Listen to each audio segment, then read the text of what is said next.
ఓం శ్రీకృష్ణ పరమాత్మనే నమః. 1వ అధ్యాయం 36వ శ్లోకం గురించి తెలుసుకుందాం. ఓం నిహత్య ధార్తరాష్ట్రాన్నః కప్రీతిః స్యాత్ జనార్దన పాపమేవాశ్రయేదస్మాన్ హత్వైతానాతతాయినః.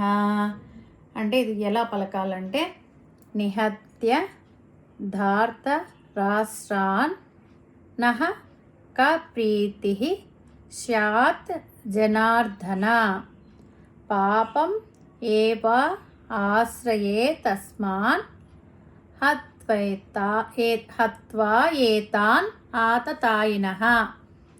అంటే దీని అర్థం ఏమంటే నిహత్య ధార్తరాష్ట్రాన్నః, ధృతరాష్ట్రుని పుత్రులను నిహత్య చంపిన మనము ప్రీతి స్యాత్ మనకి ఏమి ప్రీతి కలుగుతుంది జనార్దన, హత్వైతాన్ ఆతతాయినః వాళ్ళు ఆతతాయినులు అయినా సరే, పాపం ఏవా ఆశ్రయే తస్మాన్ మనకు పాపమే వస్తుంది.